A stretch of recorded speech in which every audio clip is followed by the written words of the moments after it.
Alicia Talabo!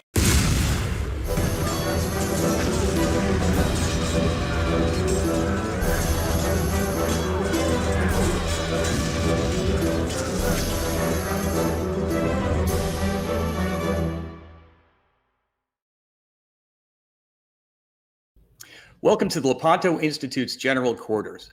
Today we are honored to have with us Tonya Gollotte from Susan B. Anthony List. Tonya, how are you doing? I'm doing well. How are you? I'm doing well. So real quick, I'm just going to go. SBA List mission is to end abortion by electing national leaders and advocating for laws that save lives. There's a special calling to promote pro-life women leaders. We're going to get into it in a minute. I just had a couple of shameless plugs I have to do, and then we're right back at it. So. But first, a few points. If you like what we're talking about here, please pass this video along to friends and family. We're living in strange times, and we're fairly certain our message has been subject to shadow banning. So please hit the subscribe button and the like button. And if you want to be kept up to date on new content, please make sure you hit the bell. Now, lastly, before we get started, it's important to point out that we only exist because of the faithful like you. So if you can, and you can afford it, please donate to lepantoin.org/donate. That's lepantoin.org/donate. That being said, let's get at it. Tonya, wonderful to see you. I first heard of you because you were down in my area, Naples. You gave a wonderful presentation at Seat to Table. A lot of people were talking about it. And number one, it's a very contentious issue. I admire the fact that you stood up publicly to do that. And I just want to commend you on that. Oh, thank you. Thank you. My pleasure. Lots of passionate people down in your area in Naples. So sure. It's an honor to be there. If you could, Tonya, maybe just an overview on the Susan B. Anthony List, just an overview of the organization, and please.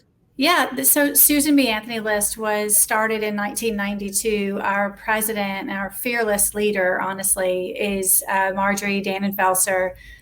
She started the organization out of her living room with 5 kids running around, and just really realized that any great movement has a political arm to it, except for the pro-life movement. We didn't. So she created it, and we've been the political muscle, if you will, behind the pro-life movement since then. Wow. And what year did you say it started? 1992. Oh, wow. And by the way, to your point, there's no question about it. And I often laugh sometimes when they equate the issue of abortion with religion. Therefore, it's a third rail and we can't go near it. Well, I'm sure you'll get into that a little more. I believe that's patently false. Number one is all morality and laws come from the Judeo-Christian background. So but again, that's another point. So I'll tell you what, do me a favor. Can you tell me a little bit and drill down on this and how you actually are not a religious organization, and sort of the veracity and effectiveness of Susan B. Anthony List and its premise? Please take it. Yeah, so Susan B. Anthony List, by right, we're not a religious organization, but we very much so, our supporters are usually pretty faithful and believers of life. And we know that the truth is on our side. The radicals are panicked. They are doing everything that they can do to push forward their agenda, and they're honestly very dangerous, and they're willing to go to never before seen lengths to try to stop those who believe in life, even to invent new ways to do evil and borrow from scripture while they're doing it. That's amazing. Yes. Yeah. And, because people support Susan B. Anthony List, and because there are wonderful Christians out there that know the power of truth, then we can really fight back against the evil with good and light, which is what we do every single day.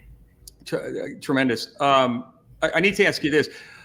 I sometimes find that people are shocked or don't believe me when I tell them things like, well, in the state of New York, first of all, let me back up a second. When Roe v. Wade was passed, a lot of, I think, prescient people were saying things like, let me tell you something, the next thing that's going to happen is infanticide and euthanasia. Well, guess what? And this is where people go, and I've had these conversations, they look at me like I have 4 heads. It is a fact in the state of New York and in the state of, let's say, Virginia, where you're standing right now, abortion is legal up to the time of birth. This is it's incredible to even say this, and I have told this to people, and so and they, first of all, they don't believe me, which I find shocking. How do you not know this, right? That's number one. But number two is I think that, and I've said this before, was something I came up with. I think there's a bit of a détente going on, and here's what I mean: the majority of people basically want to be left alone.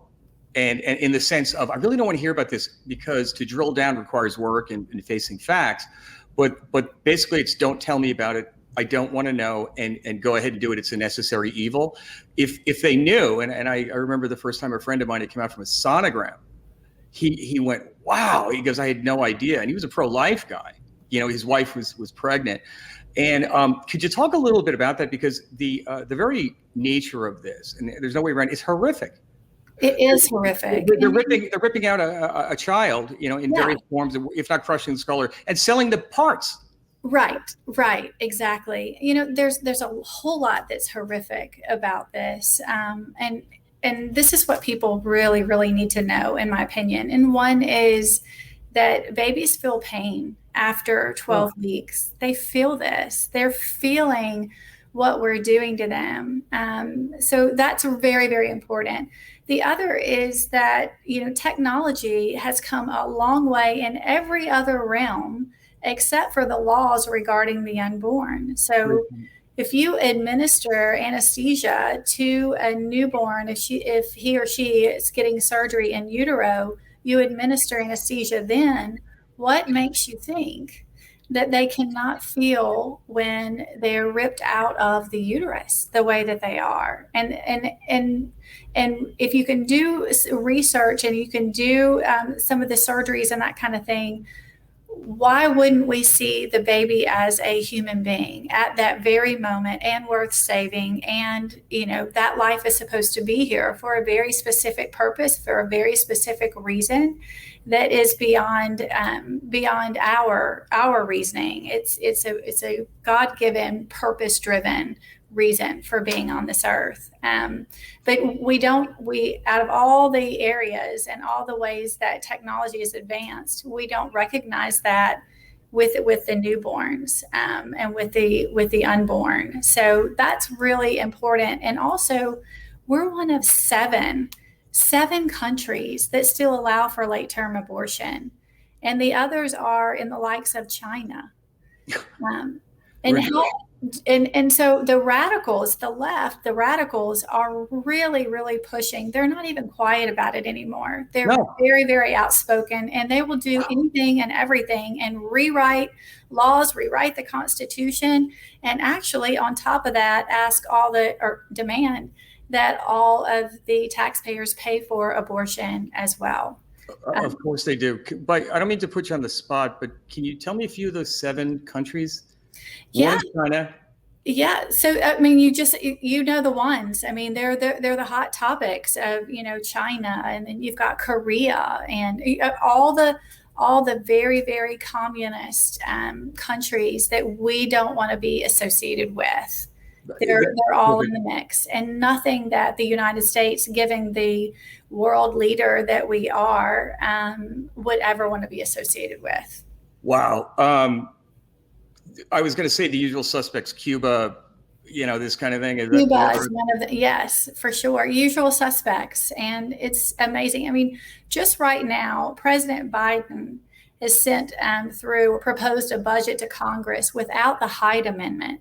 And everyone needs to know the importance of this. It really can't be understated. The Hyde Amendment prevents most federal funding of abortions. Right. And polling consistently shows it's overwhelmingly endorsed by American people.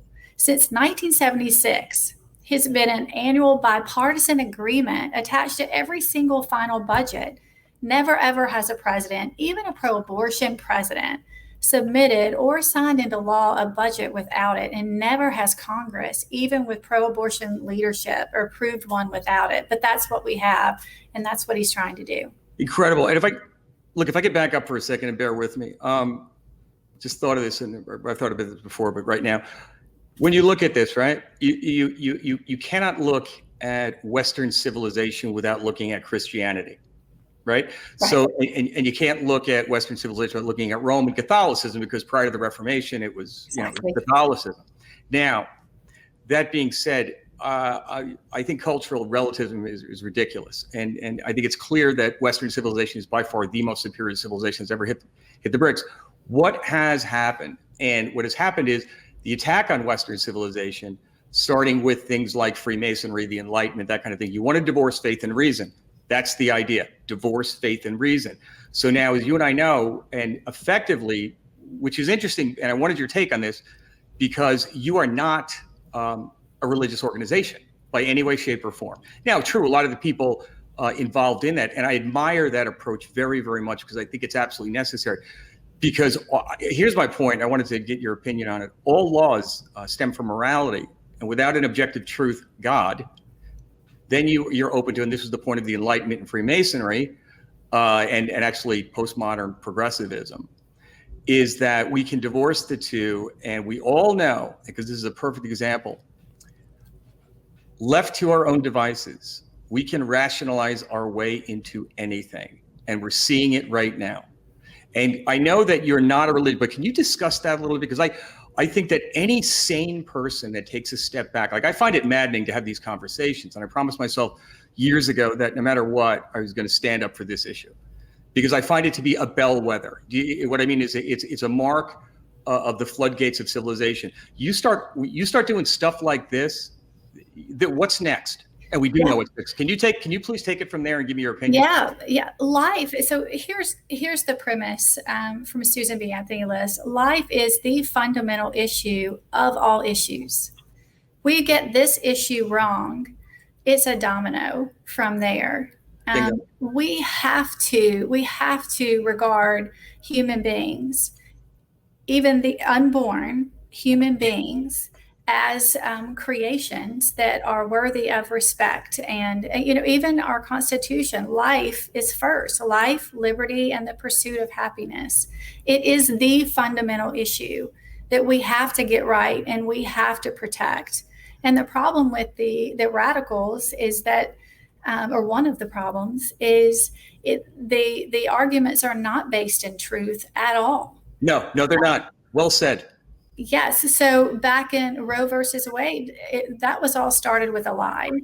Yep. And that has perpetuated into what we have today. I mean, you look at, and not to take this to a whole different subject, but again, I was talking about Hyde and dropping Hyde and forcing Americans to pay for abortions, but this disproportionately impacts Black women and their unborn babies. And they know that to line their coffers, Planned Parenthood targets this demographic already. And without Hyde, they'll only ramp up their efforts. But this just makes them salivate more at the possibility. And it tells us they're no longer even trying to hide how radical they are. They're proud of it. Brilliant point. There's more to come. This isn't the end. Tonya, brilliant point. And the other element I would just add to that is Margaret Sanger started Planned Parenthood precisely to eradicate the less desirables. And who are this is a Holocaust going on with the Black community. It is. And they're being fed, and occasionally you will see a Christian-based minister stand up and say it. And it's so refreshing. I'm just like, are you guys paying attention? Do you have any idea what they're doing? And those things, as you pointed out, you're exactly right. They're marketing the Black community. This is eugenics. This is, and who is kidding who? And it's another point to this, and please comment on this. Historically speaking, when you look at this, take the United States, for example, the revolution, to overthrow the tyranny of England. Do you realize that a lot of people don't realize this? The majority of the country was loyal to the king. Right? This is not a small point. When you look at Nazi Germany, the majority of people were not for Nazi policies, right? They were not. How does this happen? And the answer is, and you were kind of alluding to this the whole time, you mentioned several examples. The answer is that a very small vocal minority will beat an undisciplined unsort of organized majority every time, and we're watching it right before our eyes. And so, right? I mean, so can you comment on that? And also, I absolutely find it enraging, because I'm going, you're not understanding this. You're basically, the approach is, it's not in my backyard, and I'm like, oh, it will be.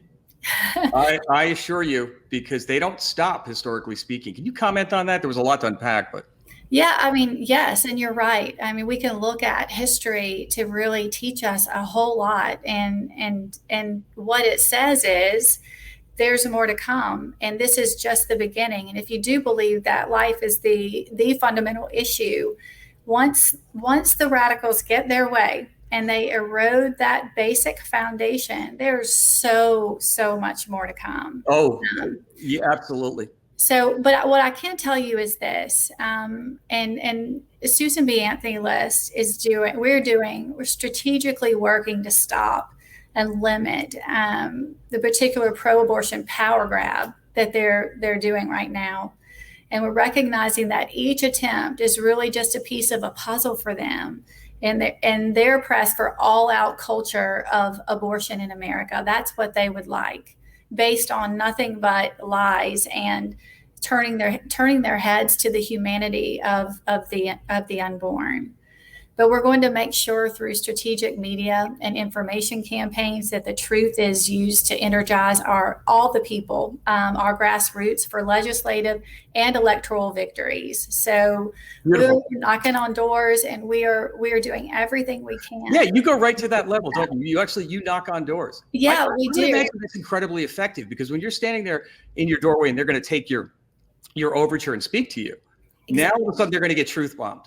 Yes, they are. A lot of times, so Susan B. Anthony List is known for their ground games. And we're known for it because of how effective we are at the door, but how we find our houses. And when we go to a house, we know who's in there, who we need to speak to, how they voted the last time, what they like, what they don't. I mean, all of this information that we've used, and we've overlaid we have I-360 data with other data. We overlay, we know exactly where to go and how to do it. And we've got a well-seasoned team that's done this for a long time. So, and we're effective. We've done control group studies where, we want to know, is what we are doing effective? And the answer is yes. So what we are going to do is and the left is doing this as well, by the way. They're using their own messaging at the doors to really talk about, different messaging. So we have studied what people need to hear, bipartisan, what they need to hear and what stands out. Being one of 7 countries, that's huge. Babies feeling pain, that's huge. Technology advancements, that's huge.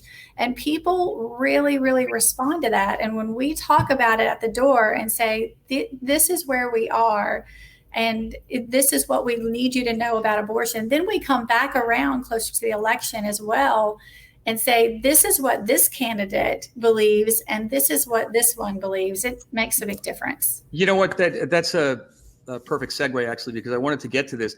Can you speak to how you operate by holding politicians accountable? Because I love the door. I love that on the ground, boots on the ground process where you actually go door to door. I would imagine that would be very effective, because people are just ignorant to this, and they really need to see. But tell me a little bit about how you're holding politicians accountable. Yeah. So.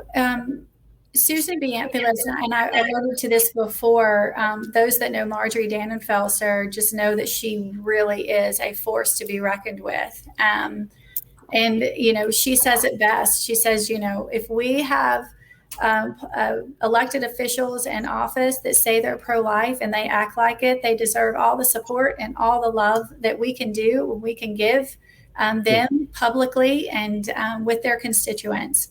The minute you say you're pro-life and you don't act like it, you deserve to be unelected. And we do everything we can to make that so. Tremendous. Yes. So, and we're also, we're on the front and the hill, scoring different matters, different votes that elected officials have, and you're on record as to how you voted in relation to life. And we make that record known through social media, through all the radio, TV, all the things that we can kind of get those messages out. So, we have a scorecard on our website. If anybody hasn't checked it out, it's awesome to see, but you can see exactly where elected officials, kind of weigh in on life. I'm going to actually put that in the show notes, but I believe it's sbalist.org. Exactly. Is that right? And I'll put it in the show notes, and also I'll pop it up on the screen. But I was going to ask you also, they can also get in touch with you on that if there's any event, and I'll put that in the show notes, and also if they would like to support this effort and donate in some fashion or get involved. So I'll put all that stuff in there. That's great. Tell me about, if you could, some commentary on your future growth, what you guys are planning on doing, because I'll tell you, with your appearance, the local appearance that you had at Seat to Table in Naples, it was very powerful. And so the point, I'm kind of getting this from you, the door-to-door thing, the getting out in front of people. Yes. And you, quite honestly, you were an excellent ambassador. You really were. And but that's what you need. This is not, because I would imagine that people get very contentious with you. Yeah, they do. They certainly do. We really target the right people. And I've said this before, when you go to someone's door, you have to get to the right people with the right messaging at the right time and be the right person in the right demeanor to really talk to some people. And we have converted lots and lots. We converted over 250,000 persuadable voters last year, which was phenomenal. That's tremendous. That's what the truth does. That's exactly what the truth does. But the people who are knocking on the doors, they're highly trained, and they're really, really good. But most importantly, they're equipped with the truth. Yeah, I would imagine. And going forward from a strategic or tactical, either one standpoint, more of the same or anything new coming down the road? Yeah, so this is a moment like no other. With the Dobbs case being heard from the Supreme Court, it is certainly not business as usual. Everything that we've done, we've ramped up in a huge way because of the moment. And that's the thing that I'd really want every pro-life person out there to know. If there was ever a time to, one, show up, make sure we're voting for our pro-life candidates, and two, just supporting those that are fighting, because the left is certainly coming for us in a huge way, and they have a lot of money on their side. Right. Honestly, absolutely they do. Yeah. Not the least of which are a few, billionaires who are funding a lot of this stuff. Can you go into the Dobbs case a little bit more? Yeah. So the Supreme Court decided to take up the 1973 the Dobbs versus Jackson Women's Health case, which is the first case that they've really the most important abortion-related case to go to the Supreme Court since 1973. And essentially, it is talking about abortion after 15 weeks. And the justices have decided to really talk about the issue and the question that Susan B. Anthony list was hoping that they would talk about, which is, what about the baby? And they're going to talk about that and talk about, is the baby in the eyes of the court viable, and they're going to address viability. So it's being heard by the court, and this court, due to President Trump, is more friendly to life than any since Roe was decided back in 73. So this could be it. This could be what they use. They might use this case, the Dobbs case, to limit, or better yet, overturn Roe, which is the radicals' worst nightmare, obviously. And they're panicked over it. They're very much so panicked, and they're willing to go to never before seen lengths to try to stop it and invent new ways to do evil. But But this is what we're looking at. So the best way to overturn Roe is going to be making sure that organizations like Susan B. Anthony List are supported, and we can get the right messages to the people that need to hear them, so that we win in the eyes of the American people as well as in the Supreme Court. Honestly, at the core, we're fighting for the soul of America. Yes. And it's a full court press. I couldn't agree with you more. Just sort of an observation, maybe your opinion. The tremendous energy level from these guys pushing evil. You follow what I'm saying? In a way, almost impressive. Like I kind of look at this going, and I have my own theories, but diabolically and satanically inspired. But we'll leave that alone. What's with the energy level with these guys? I mean, this is and actually comment on this. I think it's their religion, and I think it's the new religion. It is. It used to be that some of the things that they would try would be kind of under the radar and slid in, but not anymore. Oh, they're out in the open. They're very loud and very menacing, and we have to push with everything we have and make sure that people understand, exactly what's happening.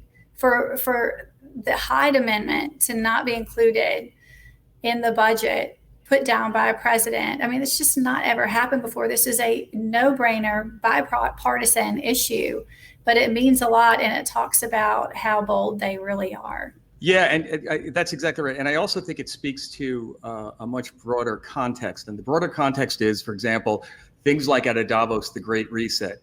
Why is Joe Biden going to the G8 summit, making sure he plays nice? Why this is why Donald Trump represented such an existential threat, right? Donald Trump, this was a simple thing.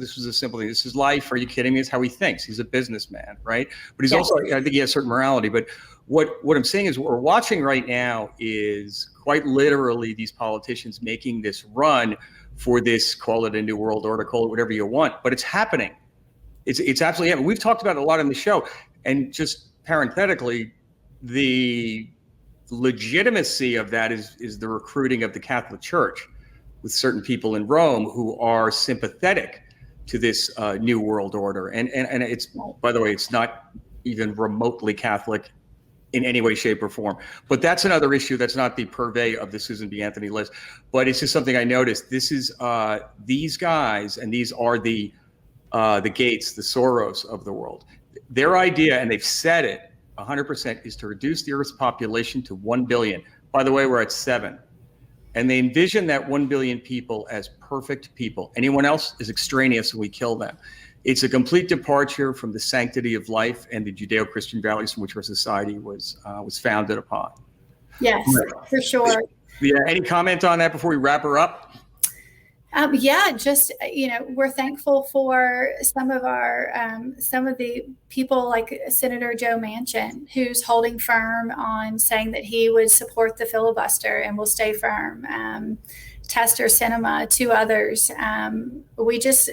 We really are appreciative to them so far, and encourage them to hold strong and keep the filibuster in place. And those in America, again, it's a fight for the soul of America. So we all are called to do whatever we can do, whatever that means: prayer, giving, definitely voting. Speaking up. Speaking up, yes. Speaking up, which is actually, and I found it absolutely fascinating that we're at this point. But anyone who was paying attention could have predicted this in 1973, and I was around people, fortunately, who did. I was fortunate enough to have a family who was watching this in horror, and they said, "This is what's going." I remember the conversations. This is what's going to happen. Well, guess what? We're here. We're here. This is the moment. If we fumble this one, we've really missed. And I don't know when we'll be back here, so we've got to make the most of it. Absolutely, Tonya. It was a real honor to have you, and it was great to get to know you a little bit. And we really enjoyed talking to you. Thank you so much for being here with our audience today. Thank you. Absolutely. If you wish to learn more about the Susan B. Anthony list or to contact Tonya Gollotte, I'll put it all in the show notes. But it's sba.list. SBAlist.org. There's no hyphen in there, right? Okay. Nope. Okay, good. And so just one last point. If you're looking for a beautiful gift from Lepanto, we are in June, which is the month of the Sacred Heart. We have a beautiful Lepanto Sacred Heart cross. It's solid silver. It's not hollow. Frankly, it's beautiful. Michael Hitchborn designed it. That is also in our show notes or you can look at LepantoCatholicGifts.com. That's LepantoCatholicGifts.com. And lastly, make certain you hit the subscribe and like button. And we appreciate if you can afford it, please consider donating at lepantoin.org/donate. I want to thank you for your support. This will do it for the Lepanto Institute's General Quarters. This is Jim Mullen. Tonya, again, thank you. Yeah, my pleasure. Thank you for having me. And you bet. And Viva Christa Rey. Take care, guys. God bless.